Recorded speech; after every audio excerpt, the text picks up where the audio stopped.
तो वहाँ पे हम लोग लास्ट में पढ़े थे वही कैसे हम लोग किसी वेक्टर के मतलब स्केलर से कैसे मल्टीप्लिकेशन करेंगे, फिर उसका जो रूल है वहाँ तक हम लोग देखे थे।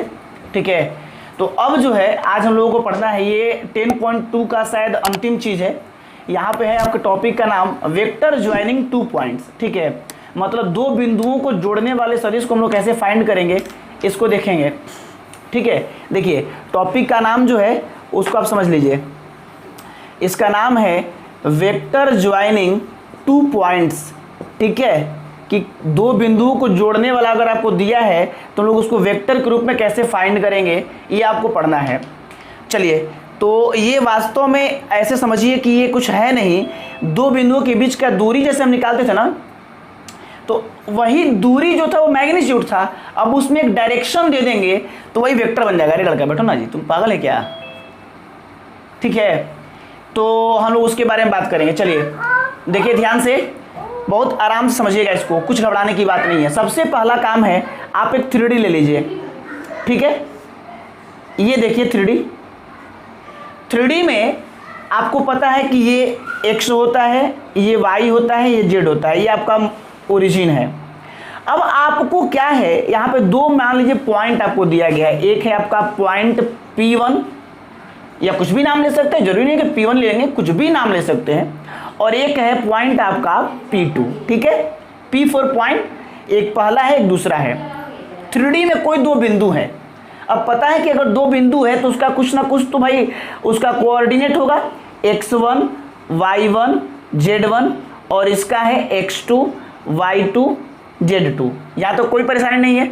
चलिए, अब कहता है कि अगर आपको दो पॉइंट दिए गए हैं तो इनको इनके बीच का दूरी आप निकालते थे, आपको ये पता है। ठीक है, तो दूरी क्या है, मैग्नीट्यूड है। लेकिन हमें क्या करना है कि इन दोनों बिंदुओं को जोड़ने वाला, ठीक है, इन दोनों बिंदुओं को जोड़ने से जो वेक्टर बनेगा, मान लीजिए हम उस वेक्टर को दिखा रहे हैं ऐसे, इसका नाम है P1 P2 वेक्टर। ठीक है, इसका नाम क्या है, P1 P2 वेक्टर है ना, इसका नाम P1 P2 वेक्टर। तो ये वेक्टर कैसे फाइंड करेंगे ये हमें आज डिस्कस करना है, और इसके लिए बहुत आसान है, कोई परेशानी की बात नहीं है। ठीक है, चलिए बहुत आराम से समझिए, मैं एकदम आराम से समझा रहा हूँ, धीरे धीरे बोल रहा हूँ, उसको समझिए। चलिए, सबसे पहला काम, आपको जब भी कोई पॉइंट दिया हो तो मैंने कहा कि उसका पोजीशन वेक्टर आप निकाल लीजिए।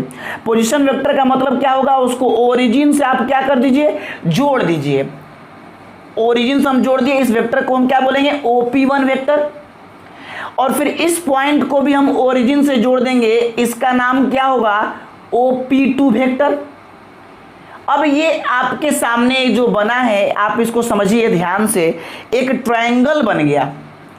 ठीक है, क्योंकि ये दोनों पोजीशन वेक्टर हैं, ये है इस पॉइंट का और ये है इस सेकंड पॉइंट का, और इन दोनों को जोड़ने वाला जो वेक्टर है उसको हमको फाइंड करना है। बहुत इजी वे में आप समझिए, अगर मैं आपसे कहूँ कि ये एक ट्रायंगल बन गया जिसका नाम है ट्रायंगल OP1 P2, ट्रायंगल का नाम है। ठीक है, इस त्रिभुज में अगर मैं बात करूं आपसे तो ध्यान से देखिए, इस वेक्टर का हेड इस सेकेंड वाले वेक्टर के टेल से क्या हुआ है, जुड़ा हुआ है। तो यहाँ पे हम लोग पढ़े हैं triangle law of vector addition, कि अगर दो वेक्टर इस प्रकार से हो कि एक का आगे वाला सिरा दूसरे के पीछे वाले सिरे से जुड़ा हुआ हो तो उन दोनों का जोड़ उसकी तीसरी भुजा देता है। क्या ये आपने पढ़ा है?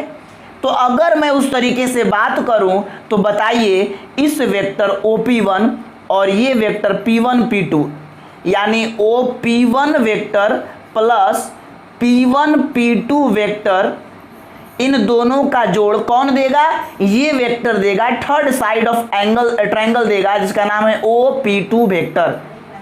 OP2 वेक्टर, यहां तक किसी को कोई परेशानी नहीं होनी चाहिए। ये triangle law of vector addition से हम लोग पढ़े हुए हैं कि दो भुजाओं का जोड़ तीसरी भुजा देता है अगर दो भुजाएं एक ही क्रम में हो। ठीक है, यहां तो कोई परेशानी नहीं। हमें निकालना क्या है, P1 P2 निकालना है। तो अगर मैं P1 P2 की बात करूं तो हम P1 P2 को यहीं छोड़ देंगे।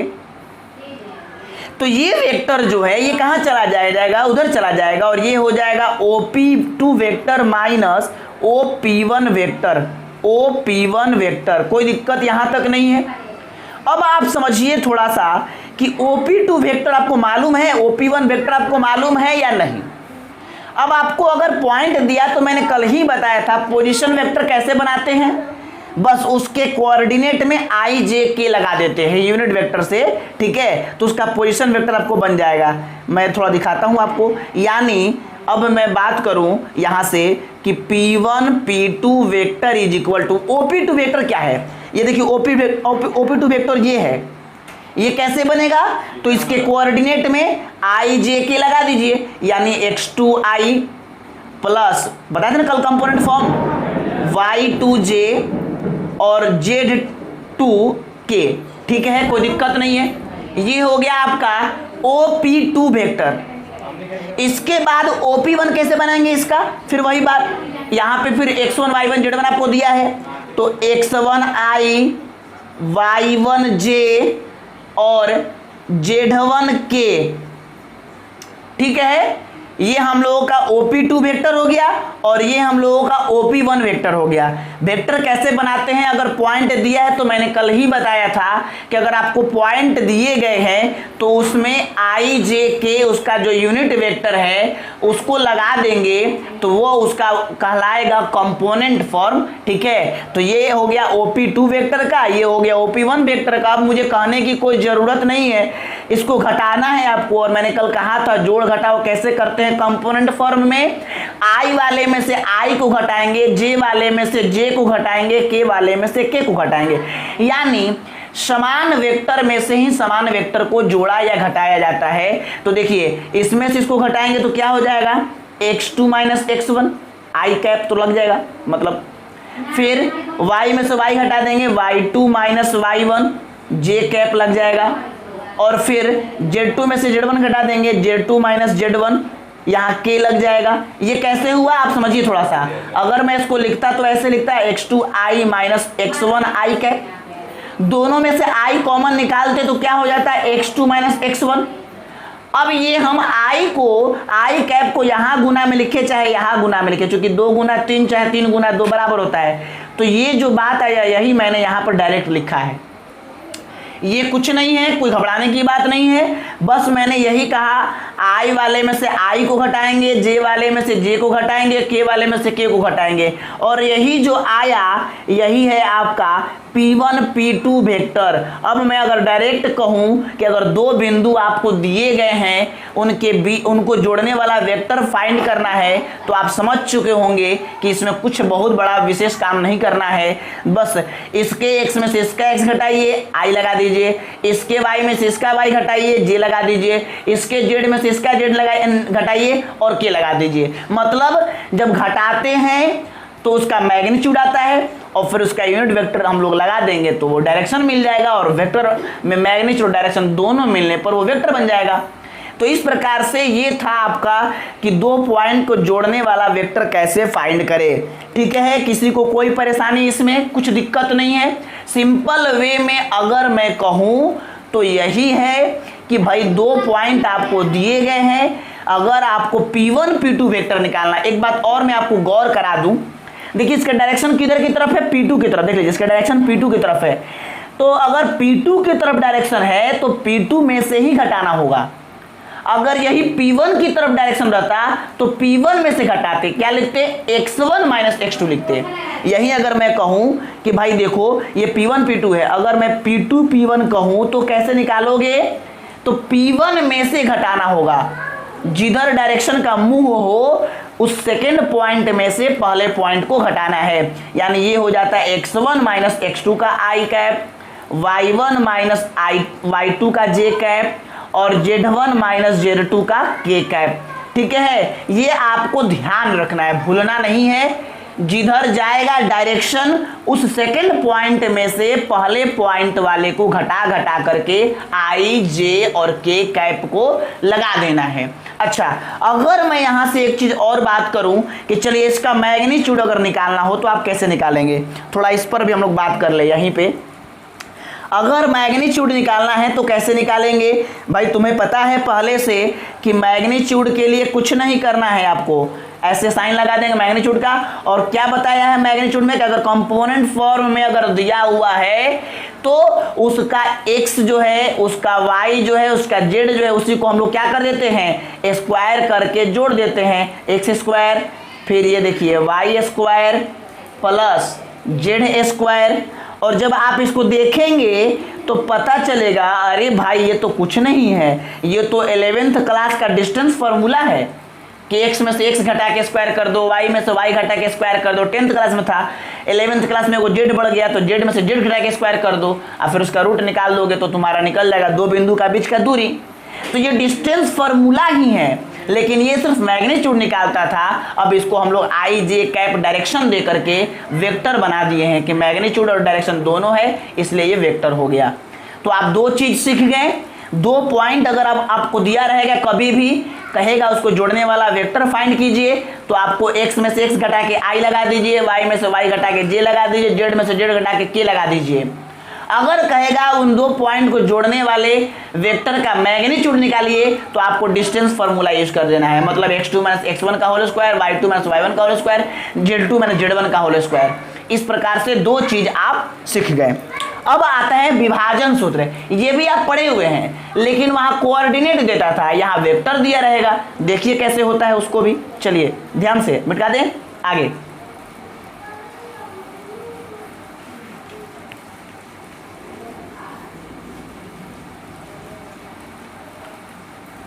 चलिए जी, अब जो नेक्स्ट है कोर्स, अगला जो है वो है आपका सेक्शन फॉर्मूला,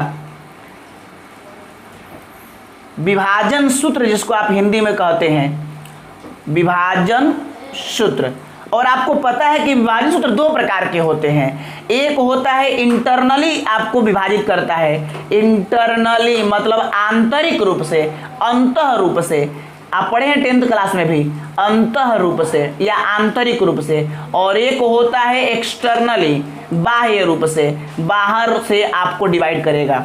ठीक है, तो अगर मैं बात करूं इंटरनली की, पहले इंटरनली हम लोग बात करेंगे, फिर एक्सटर्नली की भी बात करेंगे।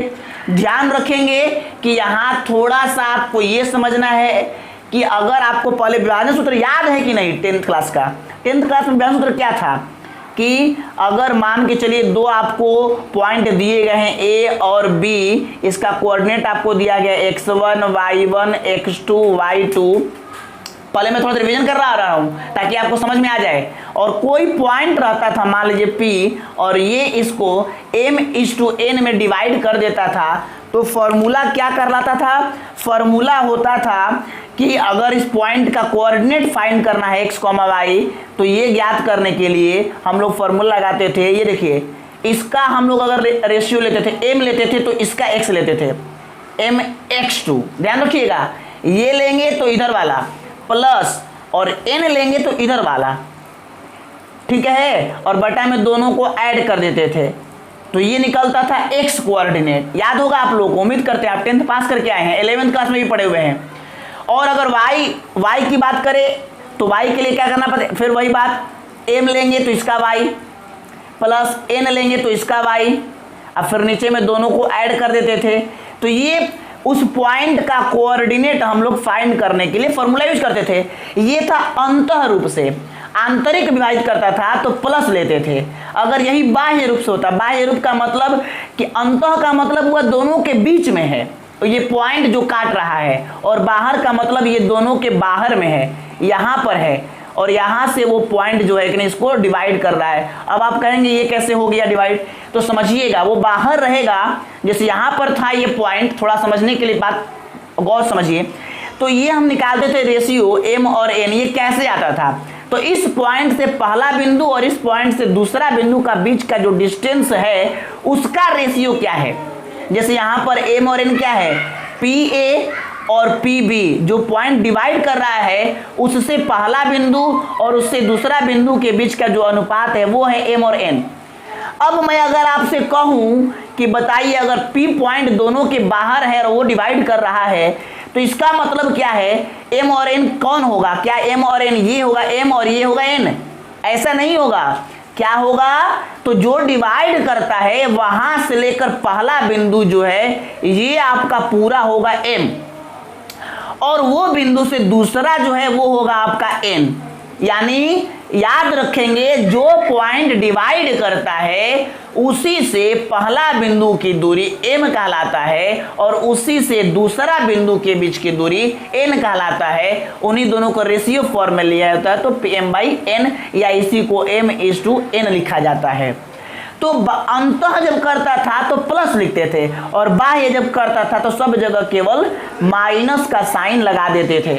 ये आप 10th क्लास में पढ़े हुए थे। 11th क्लास में एक और आ गया 3D में, वहां z आ गया था mz1 nz1 m-n, ठीक है, ये आपने 11th क्लास में पढ़ा था। अब ये कोऑर्डिनेट जो है इसी को आज वेक्टर बना करके हम लोग वेक्टर फॉर्म में केवल पढ़ेंगे, लेकिन ये हमेशा याद रखेंगे कि m लेंगे तो सेकेंड वाला का x, n लेंगे तो पहले वाला का x, अपोजिट साइड है। फिर वही बात संस्कार वाली कि अपने घर वाले को बाद में खिलाएंगे, पहले दूसरे घर की सेवा करेंगे, दूसरे लोगों की सेवा करेंगे, ठीक है, तभी उस घर में बरकत आती है, समझ गए, यानी उसको पुण्य की प्राप्ति होती है या उसको सुख समृद्धि प्राप्त होती है। चलिए हम लोग आप वेक्टर पे कैसे बात करते हैं, इंटरनली एक्सटर्नली, बहुत ध्यान से समझिए, बहुत इंपॉर्टेंट है। और तुरंत इसके बाद ही हम लोग सीखेंगे आज प्रोडक्ट ऑफ वेक्टर, जो कि काफ़ी इंपॉर्टेंट और काफ़ी जरूरी वाला टॉपिक है, ठीक है। चलिए जी, तो सबसे पहला काम है कि हम लोगों को दो पॉइंट लेना होगा। पहले हम 2 पॉइंट ले लिए, एक है आपका पॉइंट P और एक है आपका पॉइंट Q, ठीक है, एक है आपका पॉइंट P और एक है आपका पॉइंट Q। अब आप समझिए, और इन दोनों बिंदुओं को जोड़ने वाला एक वेक्टर है जिसका नाम है PQ वेक्टर। क्या नाम है, PQ वेक्टर। अब हम क्या करते हैं कि इसको कोई पॉइंट है जो डिवाइड कर रहा है, मान लिया जाए वो पॉइंट है आपका R, ये पॉइंट इसको डिवाइड कर रहा है।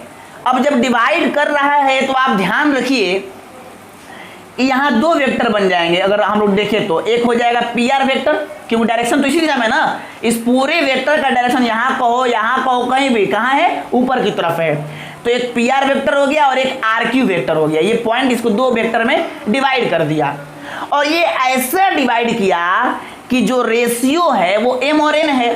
तो मैंने बताया कि जब भी कोई पॉइंट डिवाइड करे तो उससे पहला बिंदु के बीच का डिस्टेंस m होता है और बाद वाले का n होता है, यानी r जो पॉइंट है ये इस वेक्टर को m/n में डिवाइड कर दिया। तो हमें इस पॉइंट का हमको वेक्टर फॉर्म ज्ञात करना है। ध्यान रखेंगे यहाँ पॉइंट की बात नहीं हो रही है, यहाँ पोजीशन वेक्टर यानी उस वेक्टर की बात हो रही है। तो हमें सबसे पहले मैंने आपको बताया कभी भी पॉइंट दिया हो तो उसे पोजीशन वेक्टर कैसे बनाते हैं। तो हम एक ले लेते हैं ओरिजिन O, और ओरिजिन से जब उस वेक्टर को हम लोग क्या कर दे, उस पॉइंट को मिला देंगे तो ये हो जाएगा इस पॉइंट का पोजीशन वेक्टर, जिसको हम नाम दे देते हैं A वेक्टर। फिर इस पॉइंट से Q को भी मैच करेंगे, इस पॉइंट से Q को भी मैच कर दिए, ये बन गया OQ वेक्टर, और इस वेक्टर का नाम दे देंगे हम लोग B वेक्टर, ठीक है। ये दोनों पॉइंट का 2 पोजीशन वेक्टर हो गया, और इन पोजीशन वेक्टर को ही एक कोई वेक्टर डिवाइड कर रहा है जिसका नाम है OR वेक्टर। इसको हम मान लिए R वेक्टर, इसका पोजीशन वेक्टर क्या है R, और ये इसको m/n में डिवाइड कर रहा है। फिर से मैं बता दूं, ये जो पॉइंट है अगर वो डिवाइड करता है तो वहां से पहला पॉइंट और वहां से दूसरा पॉइंट के बीच का जो डिस्टेंस है उसी का रेशियो है m और n। यहां तक किसी को कोई परेशानी होनी नहीं चाहिए। अब रहा बात मेरा ये कि जो पॉइंट डिवाइड कर रहा है वहां पे पहले 10th में 11th में हम लोग उसका कोऑर्डिनेट फाइंड करते थे, इसका x और y फाइंड करते थे, इसका निर्देशांक निकालते थे कि जो पॉइंट डिवाइड कर रहा है उसका निर्देशांक क्या है। लेकिन अब ये बात नहीं है, अब ये है कि जो पॉइंट डिवाइड कर रहा है जो पॉइंट डिवाइड कर रहा है उसका पोजीशन वेक्टर क्या है, उसका वेक्टर फॉर्म क्या है, उसका कोऑर्डिनेट नहीं फाइंड करना है, उसका वेक्टर फॉर्म फाइंड करना है। इसीलिए इसका नाम पड़ गया सेक्शन फॉर्मूला में वेक्टर फॉर्म में। ठीक है, चलिए तो कैसे निकालेंगे, बहुत आराम से, बहुत इजीली, ध्यान से देखिए। सबसे पहले हम बात करेंगे इस ट्रायंगल की। ये जो ट्रायंगल आप देख रहे हैं, इस ट्रायंगल का नाम अगर मैं कहूं OPR, ट्रायंगल OPR में, ठीक है, इन ट्रायंगल OPR, कोई दिक्कत नहीं है। अब आप देखो यहाँ ट्रायंगल ला लगा दो भाई। ट्रायंगल ला क्या कहता है कि अगर किसी त्रिभुज की दो भुजा में एक भुजा, पहली भुजा का हेड दूसरी भुजा के टेल से अगर मैच कर जाए तो उन दोनों का जोड़ तीसरी भुजा देता है। तो इस प्रश्न से इसका और इसका जोड़ ये देगा, तो इस वेक्टर का नाम है OP वेक्टर प्लस इस वेक्टर का नाम है PR वेक्टर, और इन दोनों का जोड़ देगा इसका थर्ड साइड, जिसको हम लोग बोल रहे हैं OR वेक्टर। अब बताओ OP वेक्टर का पोजीशन वेक्टर हम लोग क्या मान लिए हैं, A वेक्टर। PR वेक्टर तो हमें मालूम ही नहीं है, PR वेक्टर को हम लोग PR वेक्टर ही छोड़ देते हैं क्योंकि मालूम नहीं है। देखो M मत लिखना, M तो उसका मैग्नीट्यूड है ना, हमें तो वेक्टर चाहिए। PR वेक्टर छोड़ दिए, OR वेक्टर मालूम था, R वेक्टर। अगर मैं यहाँ से PR वेक्टर तुमसे पूछूं तो तुम क्या बताओगे, ये वाला कहाँ चला जाएगा, उधर माइनस में, यानी PR vector is equal to R vector minus A vector. ये हो गया आपका इक्वेशन फर्स्ट, हमें ये निकल गया। बहुत आराम से समझो, हमें ये निकल गया। अब हम इस ट्रायंगल में बात करते हैं।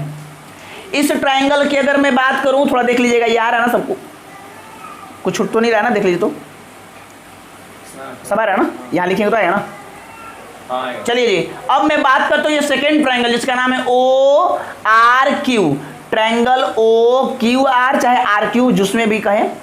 इसमें ध्यान दीजिए, फिर वही बात, इस ट्रायंगल, इस वेक्टर का हेड इस वेक्टर के टेल से मिला है, तो इन दोनों का जोड़ इसकी तीसरी भुजा देगा, यानी OR vector plus RQ vector, OR vector plus RQ vector is equal to OQ vector. फिर मैं बात करूं OR वेक्टर को हम लोग R वेक्टर बोले हैं, RQ वेक्टर तो मालूम नहीं है, और OQ वेक्टर मालूम है B वेक्टर। यहां से RQ निकल जाएगा, B vector minus R vector. चलिए अब मेरे पास दो चीजें हैं, एक मेरा PR वेक्टर निकल गया है जिसको हम लोग बोले हैं R माइनस A, और एक मेरा RQ वेक्टर भी निकल चुका है जिसको बोल रहे हैं B माइनस R। ये दो चीजें निकल गई हैं इक्वेशन फर्स्ट एंड सेकेंड। यहां तक किसी को परेशानी नहीं है।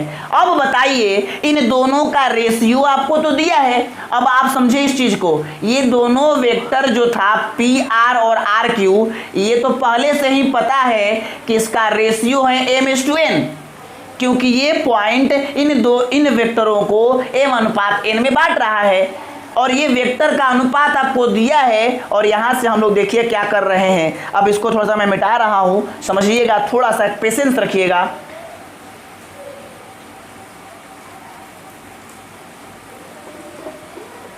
चलिए जी, अब मेरे पास वो दोनों जो आया था उसका हम निकालेंगे जो दिया है प्रश्नानुसार, यानी इक्वेशन फर्स्ट एंड सेकंड से। क्या होगा, एक आया था मेरे पास PR वेक्टर और एक आया था RQ वेक्टर, और इन दोनों का वैल्यू कितना था, तो PR वेक्टर आया था मेरा R vector minus A vector, और जो RQ वेक्टर आया था वो मेरा आया था B vector minus R vector. यहां तक हम लोग इक्वेशन फर्स्ट सेकंड निकाले थे। अब बताइए, इन दोनों का रेशियो आपको दिया हुआ है M/N, और इधर आपको ये दिया है R minus A B minus R। अब तो मुझे कुछ कहना नहीं चाहिए, अगर मैं इसको सॉल्व करूं क्रॉस मल्टीप्लाई के द्वारा तो हमें R वेक्टर निकल जाएगा। कैसे निकलेगा, आराम से समझिए इस बात को। चलिए क्रॉस मल्टीप्लाई करेंगे, M से B में करेंगे MB वेक्टर माइनस M से R में करेंगे MR वेक्टर, फिर देखिए N से R में करेंगे NR वेक्टर, N से A में करेंगे NA वेक्टर। R वेक्टर को एक साइड कर दीजिए, NR देखिए और MR देखिए एक साइड हो जाएगा, ये उधर जाएगा तो क्या हो जाएगा NR वेक्टर प्लस ये आ जाएगा MR वेक्टर। इसको हम इधर ले आएंगे तो M B vector plus N A vector, और यहाँ से आर कॉमन निकल जाएगा तो क्या हो जाएगा एम प्लस एन, और उसके बाद वो इधर है आपका M B vector plus N A vector, और ये जो m प्लस एन जो गुना में है वो कहाँ आ जाएगा इधर बटा में m प्लस एन, तो मेरा निकल गया r वेक्टर। यानी अगर मैं इस पूरे कहानी को शॉर्ट में यहाँ लिख दूं तो मेरा फॉर्मूला आया जो कि एनसीईआरटी में आपको दिया भी है, M B vector plus N A vector बटा में एम प्लस एन। यही है वो पॉइंट का पोजीशन वेक्टर जो उस वेक्टर को या उस दो बिंदुओं को जोड़ने वाले वेक्टर को m/n में डिवाइड कर रहा है। अब मैं इसको अगर तुम्हें समझाने का प्रयास करूं तो देख लो, ये तो उसी जैसा है mx2 प्लस nx1 बटा में m प्लस n। जैसे x2 और x1 लिखते थे 10th क्लास में 11th क्लास में, अब उस x2 और x1 के जगह पे वेक्टर लिखेंगे, और वो वेक्टर कहाँ से आया, आपको पॉइंट दिया है उसी का पोजीशन वेक्टर को हम लोग लिखे हुए हैं। और ये भी आपको याद है वही संस्कार कि अगर पहला m लेंगे तो अपने घर का नहीं खिलाता था, वैसे ही अगर m लेंगे तो अपना वेक्टर नहीं लेगा बल्कि v वेक्टर के साथ मल्टीप्लाई करेगा, और जब ये लेगा तो ये इसके साथ मल्टीप्लाई करेगा। जैसे ये था वैसे ही ये है। अब आप एक बात और ध्यान रखेंगे, यहाँ x का अलग निकलता था, y का अलग निकलता था, z का अलग निकलता था, लेकिन अब तो ये वेक्टर है, इसमें x y z तीनों इंक्लूड है, इसलिए सिर्फ एक वेक्टर, एक ये फॉर्मूला से आप कहीं भी इंटरनली अगर कोई डिवाइड करता है तो आप इसको आराम से इजी से निकाल सकते हैं। ठीक है, यही है आपका सेक्शन फार्मूला, उसमें भी इंटरनल वाला।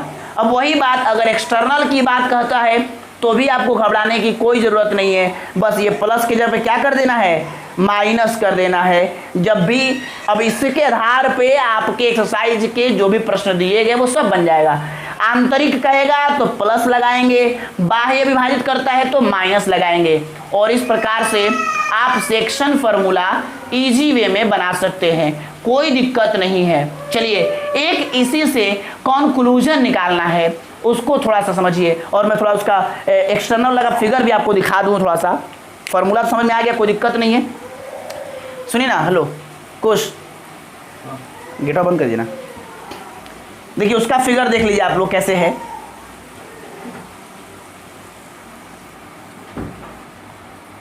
देखिए ध्यान से, उसका फिगर इस प्रकार से है कि आपको दो पॉइंट था P और Q, ठीक है, जैसे पीछे था, और ये देखिए एक पॉइंट ये था, एक पॉइंट ये था, इन दोनों को जोड़ के वेक्टर बनाया था। अब जो वहां पे लिए थे वो पॉइंट R इसके बीच में लिए थे, जो इसको आंतरिक रूप से अंतः रूप से काट रहा था। अब क्या करेंगे, बाहर ले लेंगे, यहाँ पे कोई पॉइंट है बाहर में है, और वो पॉइंट जो है इसको एक्सटर्नली डिवाइड कर रहा है, उसका नाम है R, और ये डिवाइड कर रहा है। तो फिर वही सारा प्रोसेस के एक हम लोग पोजिशन O लेंगे, सबका पोजीशन वेक्टर बनाएंगे, ये हो जाएगा OP, ये हो जाएगा OQ, ये हो जाएगा OR। OP पहला वेक्टर, पहला जो पोजीशन वेक्टर बनेगा उसको हम लोग A वेक्टर बोलेंगे, उसके बाद वाले को B वेक्टर बोलेंगे, और जो रिजल्ट निकालना है उसको हम लोग R वेक्टर बोलेंगे। और अब बताओ रेशियो अगर मैं बात करूं M और N तो कौन होगा, ये M और ये N? नहीं, अभी मैंने कहा कि जो पॉइंट डिवाइड करता है वहां से पहला बिंदु जो है ये कहलाता है M, और उस पॉइंट से सेकेंड जो पॉइंट है उसका डिस्टेंस कहलाता है n। ये याद रखोगे, ये होता है m/n। यानी यहां फिर वही बात हो गया कि P से R वेक्टर जो है PR वेक्टर, और और Q से R जो है QR वेक्टर, इन दोनों का रेशियो आपको दिया गया है m/n। ठीक है, और जब वही ट्रायंगल यहाँ भी लगाएंगे, यहाँ भी लगाएंगे, फिर दोनों क्वेश्चन को देखेंगे तो आप पाएंगे कि वहाँ प्लस के जगह पे क्या आ रहा है, माइनस आ रहा है। ठीक है, तो बस आपको इतना समझ जाना है। अंतः रूप से कहेगा तो प्लस लगाएंगे, और अगर बाह्य रूप से कहता है तो आपको फॉर्मूला में माइनस लगाना है। फॉर्मूला को एकदम इतना आराम से देख करके अपने आँख में फोटो इसका ले लीजिए कि भूलिए नहीं, बहुत प्रश्न इससे पूछेंगे और आप इसको बनाएंगे। आपके एक्सरसाइज में भी दिया गया है, क्या है, m लेंगे तो पहला वेक्टर नहीं, m लेंगे तो दूसरा वेक्टर, और जब n लेंगे तब पहला वेक्टर, ठीक है। और उसके बाद नीचे में m और n दोनों लेना है, अंत है तो प्लस करेंगे, बाह्य है तो माइनस करेंगे।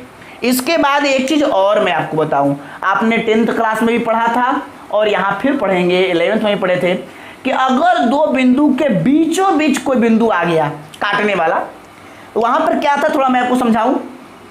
ये 10th वाली बात मैं कह रहा हूँ, ए और बी था, कोई पॉइंट आ गया, इसको एकदम विभाजित कर रहा है दो भाग में, यानी ये और ये आपस में बराबर हो गया, यानी एम और एन आपस में क्या हो जाएंगे, बराबर हो जाएंगे, क्योंकि जितना एम है उतना ही एन है, मध्य बिंदु हो गया। तो मध्य बिंदु के सूत्र आपने क्या पढ़ा था, अगर मैं यहाँ बताऊं mx2 प्लस nx1 बटा में m प्लस n, अब बताओ m और n दोनों बराबर है, तो हम m के जगह पे भी क्या लिख देंगे, n के जगह पे भी m लिख देंगे। तो क्या फॉर्मूला बना था, याद है आप लोगों को, m और m कॉमन निकल जाएगा, x2 प्लस x1 बटा में m और m जोड़ेंगे तो 2m, और m कट जाता था। फॉर्मूला बनता था वहां पे, क्या फॉर्मूला बनता था कि x1 प्लस x2 बटा में 2, सीधे ये कहा जाता था कि अगर x निकालना है मध्य बिंदु का x निकालना है तो इसका x और इसका x दोनों ऐड करके आधा कर दो, और y निकालना है तो इसका y और इसका y जोड़ करके आधा कर दो। मतलब सिंपल बात है, ये मध्य बिंदु का फॉर्मूला होता था। ऐसे ही अगर मैं यहां कहूं तो अगर मैं मध्य बिंदु की बात करूं तो फॉर्मूला क्या बनेगा, m और m दोनों बराबर हो जाएंगे, और जब दोनों बराबर हो जाएंगे तो उस कंडीशन में m कॉमन निकल जाएगा, तो b वेक्टर और a वेक्टर यहां पे रह जाएगा, और नीचे में m प्लस m हो जाएगा, एकदम ऐसे ही। तो क्या हो जाएगा, m b vector plus a vector बटा में एक और एक m, 2m m कट जाएगा, यानी बात वही आ गया कि तब तो फॉर्मूला हो जाएगा कि दोनों वेक्टर को ऐड करके सिर्फ उसको 2 से भाग लगा देंगे, तो हमें दो वेक्टर्स को डिवाइड करने वाला जो मध्य बिंदु का जो वेक्टर होगा वो हमें फाइंड हो जाएगा, ठीक है। यानी अगर उसको बांटने वाला वेक्टर मिड पॉइंट है, मध्य बिंदु है, तो उसका पोजीशन वेक्टर ज्ञात करने के लिए आपको दोनों वेक्टर को ऐड करके 2 से भाग लगा देना है। वही बस बात है, मध्य बिंदु का आपको निर्देशांक लगाना होगा। इस प्रकार से 10.2 का जो थ्योरी था लगभग संपूर्ण कह रहा हूँ, टोटल नहीं कह रहा हूँ, क्योंकि भाई कभी किसी चीज़ का अंत नहीं होता है। एनसीईआरटी के मुताबिक जरूर सब कुछ लगभग मैंने आपको बता दिया। अब आपको स्टार्ट होता है 10.3। 10.3 में स्पष्ट आपको लिखा है प्रोडक्ट ऑफ टू वेक्टर्स, ठीक है। तो इसके बारे में हम लोग डिस्कस करते हैं। चलिए, आज का टॉपिक हम लोग का यही था, प्रोडक्ट ऑफ टू वेक्टर्स। चलिए जी समझ लेते हैं उसको क्या है। नाम है प्रोडक्ट पता है गुना को बोलते हैं, प्रोडक्ट ऑफ टू वेक्टर्स। बहुत समझिएगा ध्यान से, सारे कमांड यही होने चाहिए। प्रोडक्ट ऑफ टू वेक्टर 2 प्रकार के होते हैं। पहला होता है स्केलर प्रोडक्ट, ध्यान से, scalar product of two vectors, और एक होता है vector products of two vectors. यानी कि 2 वेक्टर्स को गुना करने पर कभी स्केलर आएगा या 2 वेक्टर को गुना करने पर कभी वेक्टर आएगा। बात समझिए। तो कहने का मतलब क्या है, इसी को हम लोग बोलते हैं दूसरे नाम से डॉट प्रोडक्ट, और इसको बोलते हैं क्रॉस प्रोडक्ट। समझिएगा इस बात को। ये डॉट द्वारा दिखाया जाता है और ये क्रॉस द्वारा दिखाया जाता है, ठीक है। स्केलर प्रोडक्ट, जब स्केलर निकालना होगा तो हमको डॉट कराना पड़ेगा, डॉट प्रोडक्ट, और अगर हमको वेक्टर प्राप्त करना है तो हमको क्रॉस प्रोडक्ट कराना पड़ेगा। एक बात और कहते हैं आपको, इसको हम लोग कॉस प्रोडक्ट भी बोलते हैं।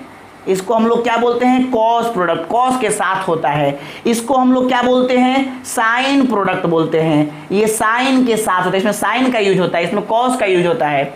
और आगे बढ़ते हैं, ये देखिए कॉस में आप देखते हैं आधार लिया जाता है और इसमें लंब लेते हैं, इसलिए इसको हम लोग आधार लेने के कारण इसको हम लोग बेस प्रोडक्ट भी कहते हैं।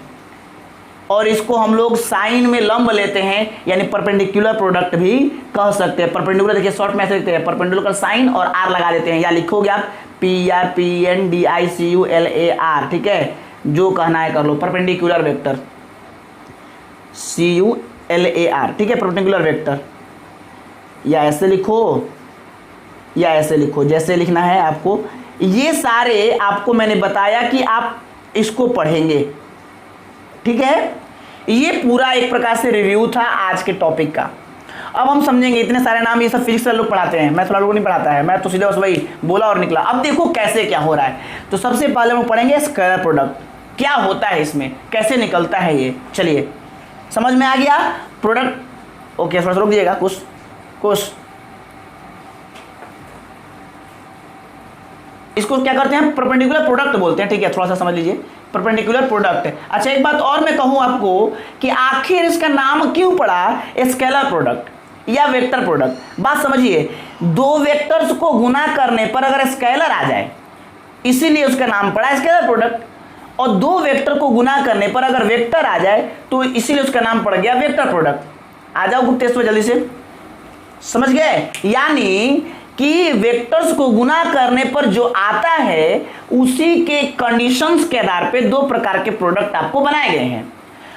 अगर गुना करने पर स्केलर आ जाए तो उसको हम लोग बोलेंगे scalar product of two vectors, और अगर गुना करने पर वेक्टर आ जाए तो उसको हम लोग बोलेंगे vector product of two vectors, ठीक है। चलिए अब हम लोग बारी बारी से एक एक डिस्कस करते हैं।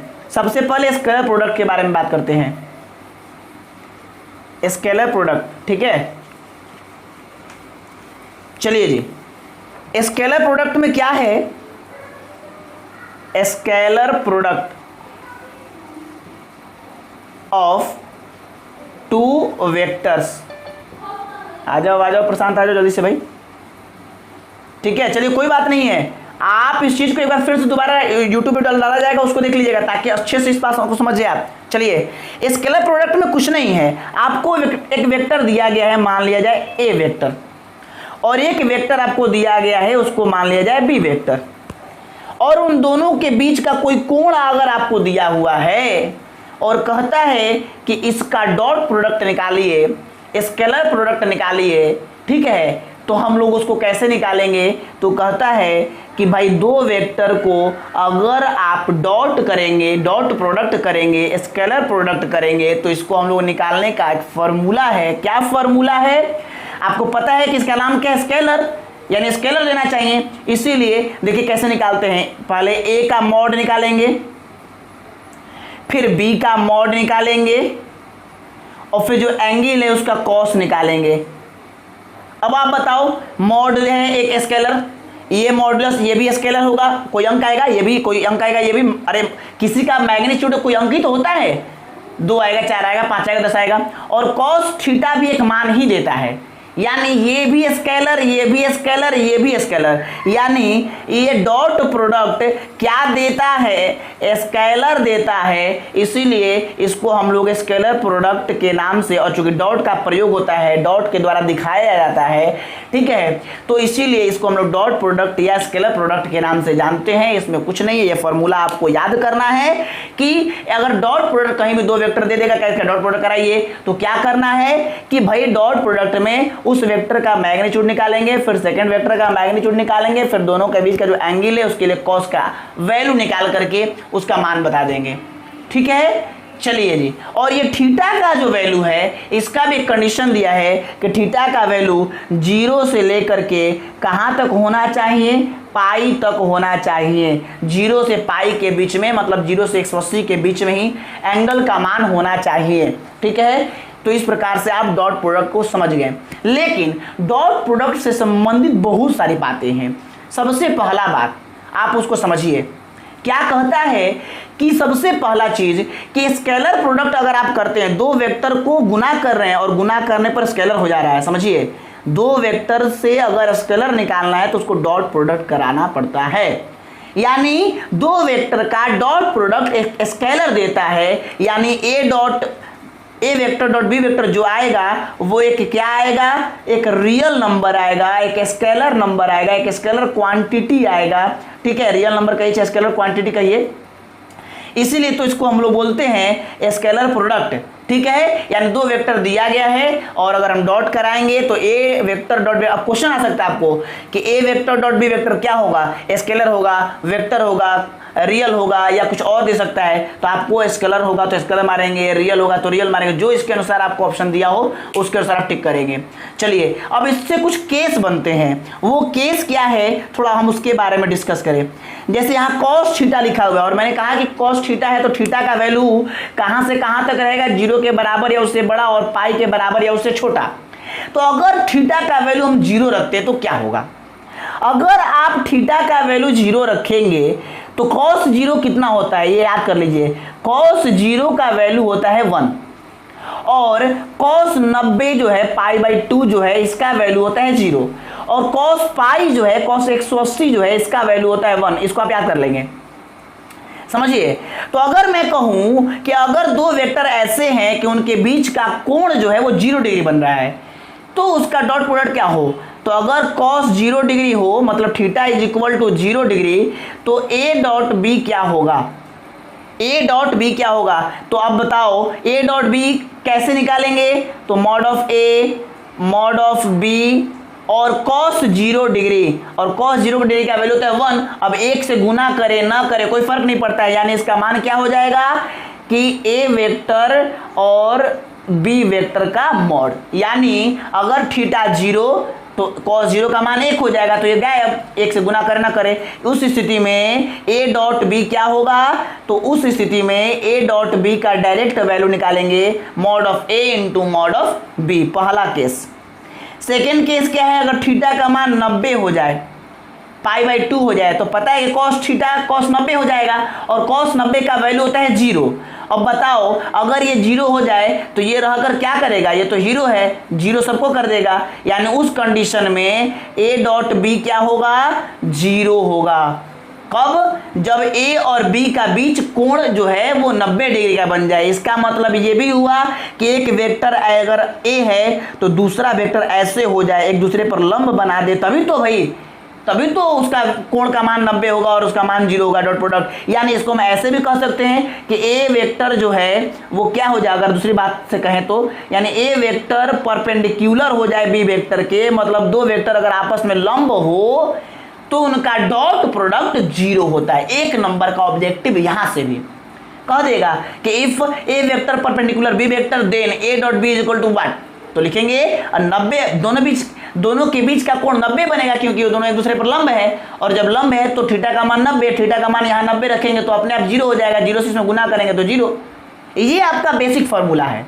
अब आपको थीटा का मान जो दिया हो रख के निकाल सकते हैं, कोई दिक्कत नहीं है। ओके, आगे तीसरा चीज, अगर थीटा का मान पाई हो जाए, पाई का मतलब थीटा का मान 180 डिग्री हो जाए, तो अगर 180 होगा तो cos 180 का मान होता है -1। अब -1 से इसमें गुना कीजिएगा तो क्या हो जाएगा, उस कंडीशन में a vector dot b vector is equal to हो जाएगा माइनस, चूंकि -1 से गुना कर तो माइनस आगे आ जाएगा, -a का मॉड और b का मॉड। कोई दिक्कत, कोई कष्ट, कोई परेशानी यहाँ तक किसी को तो कहेगा, यहाँ तक कोई परेशानी होनी नहीं चाहिए। मैंने ये चीज़ आपको समझा चुका। चलिए अब एक बात और ध्यान रखेंगे, यहाँ से थोड़ी चीज़ और निकलने वाली है।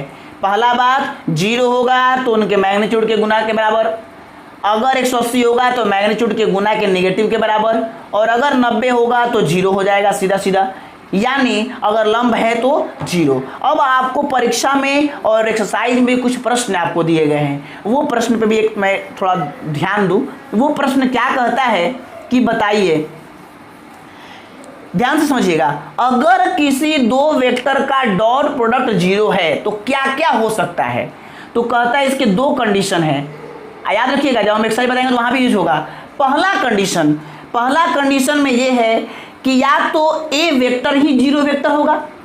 अब बताओ अगर कोई वेक्टर 0 वेक्टर होगा तो उसका मैग्नीट्यूड क्या हो जाएगा, 0, पता है ना, और 0 जब हो जाएगा तो सब 0 खत्म। या b वेक्टर का मैग्नीट्यूड भी 0 हो जाए, मतलब ये भी अगर 0 वेक्टर हो तो ये भी 0 होने से पूरा 0 हो जाएगा। अब पता है ना भाई, अगर कोई वेक्टर 0 वेक्टर हो जाए और आप पढ़े हो 0 वेक्टर का मैग्नीट्यूड भी 0 होता है, तो अगर a वेक्टर 0 वेक्टर हो गया तो मैग्नीट्यूड 0 तो पूरा 0, या b वेक्टर अगर 0 वेक्टर हो गया तो उसका भी मैग्नीट्यूड 0 तो पूरा वेक्टर 0। यानी a वेक्टर या b वेक्टर में से कोई भी अगर 0 वेक्टर हो तो उसका डॉट प्रोडक्ट 0 होगा। पहला कंडीशन क्या है कि अगर दोनों में से कोई भी एक अगर 0 वेक्टर है, थीटा चाहे कुछ भी क्यों ना हो, तो उसका डॉट प्रोडक्ट 0 होगा। सेकेंड कंडीशन को बड़ी ध्यान समझिएगा। सेकेंड कंडीशन में कहता है कि अगर इन दोनों में से कोई 0 वेक्टर नहीं है तब भी इसका डॉट प्रोडक्ट 0 हो सकता है। कब? अगर थीटा का मान 90 हो जाए तब। यानी थीटा का मान 90 होने का मतलब है कि वो दोनों वेक्टर एक दूसरे पर लंब हो जाए तब। आप इस बात को हमेशा के लिए रट जाइए, याद कर लीजिए, बहुत काम का चीज है। यानी दो वेक्टर का डॉट प्रोडक्ट 0 है तो इसके दो मतलब हो सकते हैं। पहला बात कि या तो दोनों में से कोई एक 0 वेक्टर होगा, या दोनों में से कोई 0 वेक्टर नहीं है तब दोनों एक दूसरे पर लंब होंगे। इन दोनों कंडीशन में ही उसका डॉट प्रोडक्ट 0 होगा। यहां तक किसी को कोई परेशानी नहीं होगा। ठीक है। अच्छा, एक बात और मैं कहूं, अगर दोनों में से कोई एक डॉट 0 वेक्टर हो गया तो उसका डॉट प्रोडक्ट 0। अब अगर डॉट प्रोडक्ट 0 हो गया, यानी ये 0, अब बताओ मेरे बात, ये बताओ कि तब तो ये मान लो कुछ आएगा, ये 0, और उस स्थिति में अगर मैं तुमसे कहूं कि बताओ उसका थीटा क्या होगा, तो तुम तो खुद समझदार व्यक्ति हो। 1 मिनट रुक जाओ, 1 मिनट। बहुत बढ़िया बात, सचिन परपेंडिकुलर होगा। हाँ, एक बात तो मैं क्या कह रहा हूं, अगर ये 0 हो जाए, मतलब दोनों में से कोई 0 वेक्टर हो, तो बताओ तुम ही उसका थीटा का मान दुनिया का कोई रख दो, कोई भी थीटा का मान रखेंगे तो बताओ उसका वेक्टर डॉट प्रोडक्ट क्या होगा, 0 ही होगा। और उस कंडीशन में थीटा का कोई एक मान तो हो नहीं सकता है, मतलब थीटा को हम कुछ कह नहीं सकते हैं, डिफाइंड नहीं कर सकते हैं कि थीटा का मान 0 ही होगा, थीटा का मान 90 ही होगा, थीटा का मान 180 होगा। मतलब उस कंडीशन में थीटा को डिफाइंड नहीं किया जा सकता है। इस बात को दूसरे तरीके से अगर दिखाना चाहें तो तुम ये भी देख सकते हो, अगर कॉस थीटा को हम यहीं छोड़ दें और ये 0 कहाँ चला जाए, ए वेक्टर डॉट बी वेक्टर बटा में 0, और पता है किसी के बटा में 0 जाएगा तो वो इनफिनाइट, नॉट डिफाइंड। यानी उस कंडीशन में उसका थीटा डिफाइंड नहीं होगा। ये आप याद रखेंगे कब, जब दोनों में से कोई एक 0 वेक्टर होगा तब। ये था डॉट प्रोडक्ट से। कितना आसान और कितना मजेदार बात है। अब आगे आते हैं, एक और चीज बड़ा इंपॉर्टेंट, बड़ा जबरदस्त बात है वो, चलिए जी उसको भी थोड़ा डिस्कस कर ले यहीं पे। चलिए, अगर मैं आपसे कहूं कि अगर आपको कभी कभी ऐसा होगा कि डॉट प्रोडक्ट दे देगा, वेक्टर दे देगा और कहेगा थीटा फाइंड कीजिए, कैसे निकालोगे? तो पहले अगर वेक्टर दिया है तो दोनों का अलग अलग मैग्नीट्यूड निकाल लो। मैग्नीट्यूड कैसे निकालना है, कब से हम लोग डिस्कस कर रहे थे, √x² + y² + z² जो हो निकाल लो। डॉट प्रोडक्ट दिया ही है, इसका मान यहाँ रख दो, इसका मान यहाँ रख दो, इसका मान यहाँ रख दो। और देखो कभी ऐसा हो सकता है, मान लो इसका मान दिया है 3 क्यों? क्योंकि पता है गुना करने पर स्केलर आता है, क्योंकि तो स्केलर है। अच्छा, इसका मान लो दे दिया 2, इसका मान लो दे दिया कुछ भी मान लो, जैसे मान लो 4 मान लो, कुछ भी मान लो, और कहेगा बताओ कि थीटा क्या होगा। तुम ही बताओ भाई, उस कंडीशन में थीटा कैसे निकालोगे? तो इन दोनों को यहाँ बटा में ले आओगे, 3/8 = cos थीटा। बताओ cos कितना का मान 3/8 होता है? निकलेगा ही नहीं। तो उस कंडीशन में थीटा कैसे दिखाना है? तो देखो cos थीटा अगर 3/8 है, cos थीटा अगर 3/8 है तो थीटा बराबर लिखेंगे, ये cos उधर जाएगा तो क्या लिखेंगे, cos इनवर्स। और इनवर्स तो तुम पढ़ चुके हो, यानी थीटा निकालने की जरूरत नहीं है, सिर्फ लिख देंगे थीटा = cos इनवर्स 3/8 और यही आपका हो जाएगा आंसर। ठीक है, यानी जब निकल जाए तो निकाल देंगे, नहीं निकले तो सिर्फ इस प्रकार दिखा करके छोड़ देंगे। तो अब मैं अगर आपसे पूछूं कि बताओ इस फॉर्मूला से cos थीटा का क्या फॉर्मूला बनेगा, तो आप तो समझदार व्यक्ति हैं, बनाने के लिए कुछ नहीं करना है। आप देखो ये दोनों गुना वाला बटा में चला जाएगा, यानी a vector dot b vector, और ये हो जाएगा mod of a into mod of b = cos theta. यानी cos थीटा अगर ये है a डॉट बी बटा में mod of a into mod of b, तो थीटा इज इक्वल टू लिख सकते हैं cos inverse a dot b बटा में a vector dot b vector. यही है थीटा का फॉर्मूला। तो बनाया थोड़े गया है, ये तो मेन इसी से है, यही मेन इसका बाप है, इसी से ये निकाला गया है। ठीक है, कोई दिक्कत नहीं है। यानी अगर थीटा निकालना तो डायरेक्ट हम लोग ये फॉर्मूला भी यूज करके निकाल देंगे। बस उसका डॉट प्रोडक्ट ऊपर में और दोनों का मैग्नीट्यूड नीचे में और भाग लगा के कॉस इनवर्स उतना वैल्यू हो जाएगा। ठीक है, और कॉस इनवर्स निकालना भी आप जानते ही हो। चलिए जी, एक बात और मैं बताऊँ आपको, एक बात सुनो। तुम पहले छोटे क्लास में थे जब, तो एक काम करते थे, वो काम क्या था, आप ऐसे लिखते थे 2 गुना 3, या कभी कभी ऐसे भी लिखते थे 2 इंटू 3, थोड़ा समझना, और एक लिखते थे 2.3, थोड़ा मानता है ना भाई। अगर उसके जमीन पर है तो दशमलव को बताएगा, और दोनों के बीच में है तो वो गुना को बताता है। ठीक है, खास करके x इंटू वाई पे आप दिखाते थे। लेकिन ध्यान रखो, अब ये तो एक ही था, यहाँ पे डॉट क्रॉस नहीं मतलब था, यहाँ सिर्फ मतलब 2 3 6, 2 3 6, ये तो 2.3 है। ठीक है, थोड़ा समझ लो मेरी बात को। मैं कहना क्या चाहता हूं कि स्केलर के बीच में गुना करने के लिए डॉट या क्रॉस का कोई वैल्यू नहीं होता है, लेकिन अगर वेक्टर हो जाए और उसके बीच में अगर क्रॉस या उसके बीच में डॉट लगाए तो इसका बहुत मायने होता है, बहुत मतलब होता है।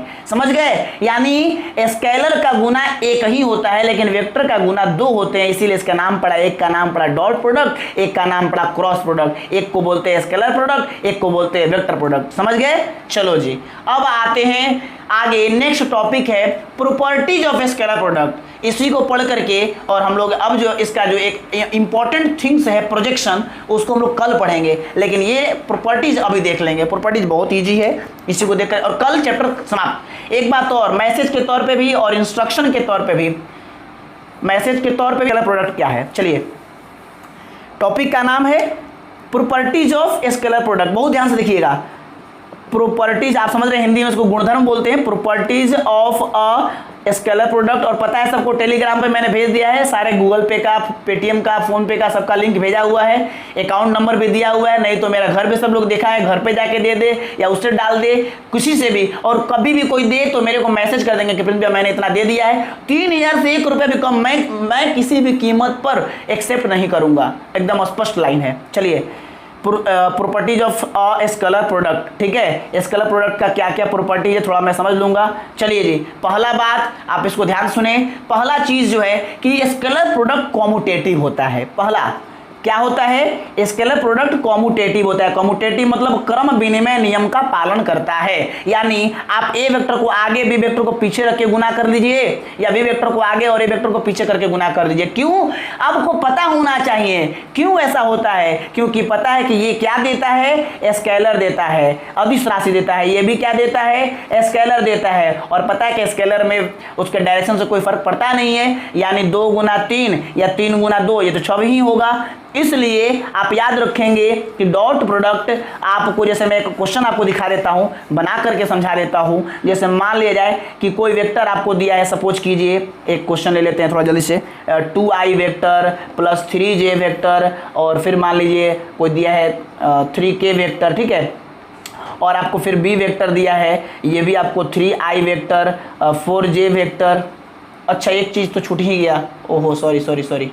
अच्छा, मैं उसको दिखा देता हूँ। 3j vector, 4j vector, 4k vector. ठीक है, और उसके बीच का कोई एंगल मान लीजिए थीटा दिया हुआ है आपको। सपोज किया जाए, क्या ले लेते हैं, थीटा का मान 0 डिग्री ले लेते हैं, सपोज किया जाए। चलो, क्योंकि cos 0 का मान 1 हो जाएगा। अब चलो, अब सबसे पहले क्या निकालना है तुमको? a डॉट बी निकालना है। कैसे निकालोगे a डॉट बी? बताओ भाई। पहले a का मैग्नीट्यूड निकालोगे। a का मैग्नीट्यूड कैसे निकालोगे? तो इसका अंडर रूट क्या हो जाएगा? x square plus Y square plus Z square, 2 का स्क्वायर 4, 3 का स्क्वायर 9, 3 का स्क्वायर 9, 9 9 18 और 4 कितना हो जाएगा? Root under 22। ये हो गया a का मैग्नीट्यूड। फिर इसी प्रकार से b का मैग्नीट्यूड निकालोगे। b का मैग्नीट्यूड कितना होगा भाई बताओ? 3 का स्क्वायर 9, 4 का स्क्वायर 16, 4 का स्क्वायर 16, 16 16 32 और 9 41, रूट 41। ठीक है, और cos थीटा यानी cos 0 डिग्री, cos 0 डिग्री का मान कितना होता है? 1। अब यहाँ रख दोगे a का मॉड, b का मॉड, cos थीटा। ठीक है, अब देखो इसका मान रख दोगे रूट 22, रूट 41 और गुना 1, अंडर रूट हो जाएगा 22 गुना 41। ये हो गया तुम्हारा। इसी प्रकार से b डॉट a करोगे, देखो ना भाई, b का मॉड, a का मॉड, cos थीटा। और यहीं पर तो समझ में आ गया कि भाई b का मॉड यानी कि ये भी स्केलर 2 गुना 3 3 गुना 2 बराबर होता है, भाई कोई दिक्कत नहीं है, कम्यूटेटिव लॉ को पालन करेगा, लेकिन फिर भी मान से भी दिखा देते हैं। चलो रूट b का मान 41 रूट में इसका मान रूट 22, इसका मान cos थीटा का मान 1। अब ये क्या हो जाएगा 41 गुना 22 को हो चाहे 22 गुना 41 को हो, यानी कि a dot B is equal to B dot A, यानी ये कम्यूटेटिव लॉ को ओबे करता है। एक और चीज बहुत इंपॉर्टेंट है, थोड़ा सा टाइम दीजिए, बात समझिए। ये तो था अगर वेक्टर दिया है और एंगल दिया है तो हम लोग डॉट प्रोडक्ट निकाल लिए। कैसे निकाल लिए? इसका मैग्नीट्यूड निकाल लिए, इसका मैग्नीट्यूड निकाल लिए, और यहाँ एंगल का वैल्यू रखकर cos 0 का मान 1 होता है और निकाल दिए, और हम लोग a डॉट बी या b डॉट ए फाइंड कर दीजिए। कभी कभी ऐसा होगा कि एंगल दिया ही नहीं रहेगा और कहेगा उसका डॉट प्रोडक्ट निकालिए, तब कैसे निकालेंगे? तब आपको एक दूसरा तरीका सीखना होगा, और वो तरीका भी मैं आपको समझा देता हूं अभी 2 मिनट में। उसके लिए सबसे पहले एक इंपॉर्टेंट चीज आपको समझनी पड़ेगी, फिर आपको ये बात समझ में आ जाएगा। मैं अगर आपसे कहूं यूनिट वेक्टर तो आप पढ़े हुए हैं, यूनिट वेक्टर है आपका i, यूनिट वेक्टर है आपका j, और यूनिट वेक्टर है आपका k, और आप ये भी जान रहे हो कि यूनिट वेक्टर i जो है वो x के डायरेक्शन में यूनिट वेक्टर है, और जो j है वो है आपका y के डायरेक्शन में है आपका यूनिट वेक्टर j, और z के डायरेक्शन में है आपका यूनिट वेक्टर k। अब आप मेरे को बताओ, अगर x y z की बात करें तो तीनों अक्ष एक दूसरे के साथ 90 डिग्री का कोण बनाता है कि नहीं बनाता है? x y z तीनों एक दूसरे के साथ 90 डिग्री का कोण बनाता है। ऐसे यहाँ भी 90, यहाँ भी 90 और ये भी 90, ठीक है। यानी एक्स वाई जेड जैसे आप पढ़े थे पहले 10th में, एक्स और वाई 90 डिग्री बनाता है, वैसे ही 3D है ना भाई, थोड़ा इमेजिन करना पड़ता है। ये देखो ये भी 90, ये एक्स और वाई के बीच में भी 90, और एक्स और जेड के बीच में भी 90, ठीक है। यानी तीनों अक्ष परस्पर लंबवत होते हैं। तो अगर तीनों अक्ष लंबवत है और उसी के डायरेक्शन में ये यूनिट वेक्टर लिया गया है, तो क्या वो लंबवत नहीं होंगे? वो भी लंबवत होंगे। यानी तीनों यूनिट वेक्टर म्यूचुअली परपेंडिकुलर होते हैं, परस्पर लंबवत होते हैं, यानी कि उसके बीच का एंगल 90 बनता है। अब मैं तुमसे कहूं कि बताओ आई कैप डॉट आई कैप निकालो, गुना करो, कैसे निकालोगे? तो तुम समझो ध्यान से, या मैं कह दिया आई कैप डॉट जे कैप निकालो, कैसे निकालोगे? तो फॉर्मूला तो वही है, a डॉट बी का फॉर्मूला बेसिक है, a वेक्टर का मॉड b वेक्टर का मॉड इनटू cos थीटा। यहाँ बताओ i वेक्टर का मॉड और cos थीटा का मान क्या होगा? यहाँ देखो दोनों एक ही वेक्टर है, यानी ये भी x के अलोंग है, ये भी x के ही अलोंग है, और दोनों एक ही डायरेक्शन में, दोनों वेक्टर x पर ही है, तो उसके बीच का कोण क्या होगा? 0 डिग्री। इसमें क्या है देखो, i का मॉड, j का मॉड, और ये बताओ i और j एक है x अक्ष पर और एक है y अक्ष पर, तो उनके बीच का कोण कितना बनेगा? 90 डिग्री। तो ये हो जाएगा cos 90। समझ रहे हो? अब देखो i वेक्टर क्या है? एक यूनिट वेक्टर है, और यूनिट वेक्टर का मैग्नीट्यूड कितना होता है? 1। जे भी, ये भी i है, ये भी यूनिट वेक्टर, इसका मैग्नीट्यूड 1, और cos 0 का वैल्यू भी 1, ठीक है, कोई दिक्कत नहीं है। और इसको गुना करने पर आ गया 1। यहां समझो, i का मैग्नीट्यूड 1 यूनिट वेक्टर है, j का मैग्नीट्यूड 1 यूनिट वेक्टर है, और cos 90 होता है 0, तब तो भाई 0 तो हीरो हो गया। अब इस पूरे वाक्या को देखने के बाद ये हम लोग निष्कर्ष पर निकल गए कि अगर हम लोग डॉट प्रोडक्ट में i का i से, j का j से और k का k से ही अगर करा दे तो हर कंडीशन में इसका वैल्यू 1 होता है। आपके सामने एक्सप्लेनेशन है यहाँ पे, क्योंकि दोनों जब एक ही होता है, एक ही डायरेक्शन में, उसके बीच का कोण बनेगा 0, और cos 0 का वैल्यू होता है 1, और ये मैग्नीट्यूड इसका 1 होगा क्योंकि ये है यूनिट वेक्टर। इस तरीके से सब गुना करने के बाद लास्ट में रिजल्ट मिलता है 1। इसीलिए i में i से करे, j में j से करे, k में k से करे, हर कंडीशन में होगा 1, ठीक है। एक और इंपॉर्टेंट बात, और यदि i का j से करा दे, या j का k से करा दे, या k का i से करा दे, पता है कि i j 90 डिग्री का कोण बनेगा, क्योंकि एक है x अक्ष पर, एक y अक्ष पर, एक है y अक्ष पर, एक z अक्ष पर, यहां भी 90 कोण बनेगा, एक है z अक्ष पर, एक है x अक्ष पर। मतलब अगर डिफरेंट आता है आई जे, जे के आई डिफरेंट आएंगे तो पता है कि उनके बीच का कोण बनेगा 90 डिग्री, और जब 90 डिग्री बनेगा उस कंडीशन में उसका वैल्यू होगा 0। ये दो कंडीशन अगर आप याद करते हो तो पहले तो ऑब्जेक्टिव बनेगा, क्वेश्चन पूछेगा I dot I is equal to what, लिखेंगे 1, ठीक है, आई जे क्या होगा 0। इस प्रकार से आप इसको जब समझ जाएंगे तब मैं जो नेक्स्ट जो चीज बताने जा रहा हूं आपको समझ में आएगा। जैसे देखिए इस बात को याद रखिए, सेल्फ प्रोडक्ट 1 होगा, अदर प्रोडक्ट 0 होगा। सेल्फ मतलब खुद में खुद से करे, आई से, जे से, के से 1 होगा, आई जे से करे, जे के से करे, के आई से करे, अदर से करेगा 0 होगा। सीधा सीधा याद रखो, ठीक। आगे अब देखो मैं जो तू समझाना रहा हूं इसको, बहुत इंपॉर्टेंट चीज है। क्या है कि अगर तुम्हें एक वेक्टर ए दे दिया 2i plus 3j plus 4k, ठीक है, समझना, दिख नहीं रहा है, अच्छा मैं दिखा देता हूं।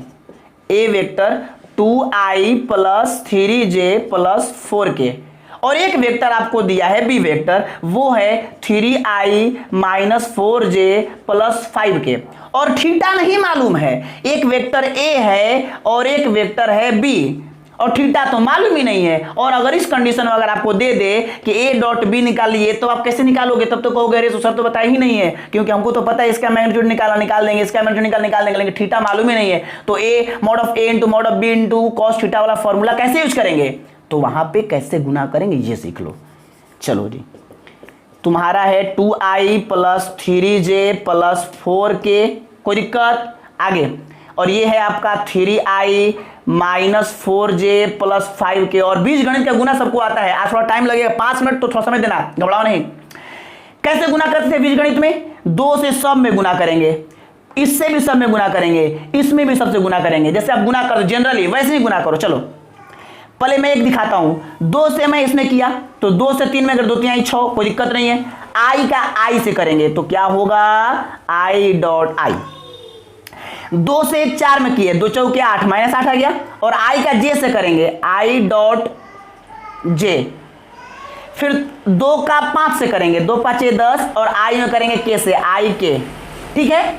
इसी प्रकार से 3 से भी सब में करेंगे, 3 से भी करते, देखो दिखाते, पूरा एक दिखाते तुमको। 3 तरीके 9 जे डॉट आई, 3 से 4 में करेंगे 3 चौके 12 जे डॉट जे, 3 से 5 में करेंगे 3 5 15 जे डॉट के। समझना थोड़ा आराम से।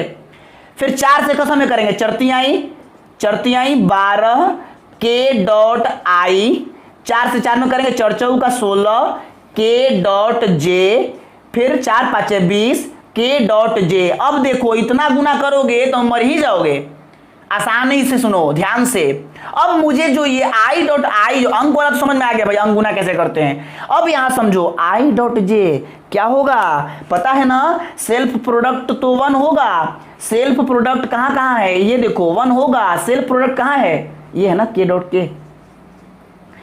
ये तो तीनों का वैल्यू 1 होगा, बाकी जितना दिख रहा है वो सब 0 हो जाएगा। क्यों? क्योंकि आई डॉट जे 0 होगा, आई डॉट के 0 होगा, जहां दूसरा दिखा सब 0 आंख मुंद करके। यानी तब तो इसका वैल्यू क्या होगा?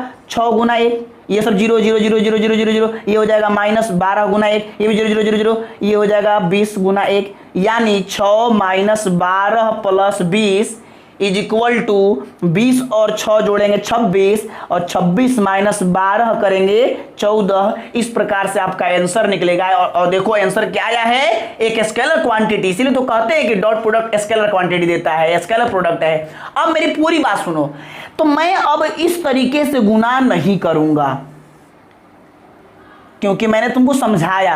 अब मैं जान चुका हूं कि केवल डॉट प्रोडक्ट में सेल्फ का ही प्रोडक्ट होता है, यानी अपने से अपने में ही करना है, दूसरे से कोई मतलब नहीं है, क्योंकि वो सारे वैल्यू 0 हो जाते हैं। अब इसका मान 0 आएगा, 8 में करो 0, इसका मान 0 10 में करो 0, ये सारे 0 हो जाते। क्यों मैं इतना दिमाग लगाऊं? इस पूरे वाक्यांश को अगर मैं शॉर्ट में कहना चाहूं तो सीधे सीधे यहां समझ लीजिए A dot B is equal to I वाला आई से गुना करेंगे डायरेक्ट, द्वितीयाई 6, बस सीधा।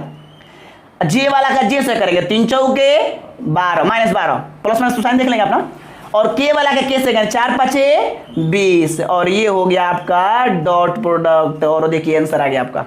अब आप समझ रहे होंगे इतना कचरा करना है या इतना आराम से करना है, तो इसके लिए ये आई वाला बात समझना जरूरी था। अब मैं उम्मीद करता हूं कि अगर एंगल दिया है तो भी डॉट प्रोडक्ट निकालेंगे फॉर्मूला से, और एंगल नहीं दिया है तो डॉट प्रोडक्ट निकालने के लिए ये वाला प्रोसेस जो है कि आई वाला आई से, जे वाला जे से, के वाला के से करके जोड़ घटाव जो करना अपना कर देंगे। इस प्रकार से आप आराम से डॉट प्रोडक्ट निकालना पूरी तरह से लगभग सीख चुके हैं। अब जो प्रॉपर्टीज वाली बात थी थोड़ा मैं उसको कह करके खत्म करूंगा, 2 मिनट समय लूंगा।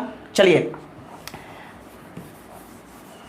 हाँ जी, प्रॉपर्टीज में क्या था, तो एक मैंने बताया कि ये कॉम्यूटेटिव होता है, उसी पर ये बात छिड़ गया। कॉम्यूटेटिव वाली बात समझ में आ गया, क्रम विनिमय का पालन करता है। क्रम विनिमय का पालन करने का मतलब कि ए डॉट बी करे या बी डॉट ए करे, आपस में बराबर होगा। दूसरा, डिस्ट्रीब्यूटिव लॉ को भी ओबे करता है। डिस्ट्रीब्यूटिव लॉ का मतलब कि अगर कोई वेक्टर आपको दिया है और अंदर आपको 2 वेक्टर दिए गए हैं तो आप क्या करोगे, डॉट प्रोडक्ट, तो आप जोड़ करके और डॉट कराइए, या ए से बी में डॉट करा दीजिए प्लस ए में, मैंने ए से बी में भी और ए से सी में जैसे गुना करते तो सिंपल वर्ड में ए से बी में करो और फिर ए से सी में करो। देखो यही डिस्ट्रीब्यूटिव लॉ समझ रहे हो ना, वितरण नियम। इससे हम दोनों में करें बारी बारी से, इसी को हम डिस्ट्रीब्यूट कर दिए, इसलिए इसको डिस्ट्रीब्यूटिव लॉ बोलते हैं, वितरण नियम, बंटन नियम। क्या करना है समझ लो, जोड़ करके डॉट कराओ या डॉट करा करके जोड़ो, ये कोई दिक्कत नहीं है। ये डिस्ट्रीब्यूटिव लॉ को ओबे करता है, कम्यूटेटिव लॉ को ओबे करता है, एसोसिएटिव लॉ को ओबे नहीं करता है। आगे देखो, तीसरा जो दिया है उसको हम देखेंगे। अगला कहता है अगर कोई स्केलर दे दिया, लेमडा को स्केलर दे दिया और आपको 2 वेक्टर दिए गए हैं, तो कहता है कि देखो आप लेमडा से किसी वेक्टर में गुना करके तब सेकंड वेक्टर में डॉट प्रोडक्ट कराओ, या दोनों में डॉट प्रोडक्ट करा करके तब लेमडा से गुना करो, या बी में लेमडा से गुना करके तब डॉट प्रोडक्ट कराओ। मतलब हर कंडीशन में ये सारे एक जैसे वैल्यू देंगे, यहां तक आपको किसी को कोई परेशानी नहीं होनी चाहिए। और फिर मैंने नोट में वो गुना वाली बात भी डाल दी है। क्या डाल दिया है, एक बार फिर से मैं उस चीज को कह करके और आप अपना काम समाप्त करूंगा। देख लो, ए वेक्टर अगर ऐसे दिया हो कंपोनेंट फॉर्म में a1i, उसके बाद a2 j और a3k, और b वेक्टर एक दिया है b1i, b2j और b3k, और इन दोनों का कहता है कि डॉट प्रोडक्ट निकालो। तो अभी मैंने बताया वही अंक पे, यहाँ लिटरेचर में कैसे करोगे, i वाला का i से, यानी a1 b1 plus a2 b2 plus a3 b3, और ये हो गया आपका डॉट प्रोडक्ट। और इस प्रकार से आज की सेवा समाप्त हो गई। अपना कंडीशन याद रखेंगे, आज फी जमा, तो कल से क्लास स्टार्ट। ओके।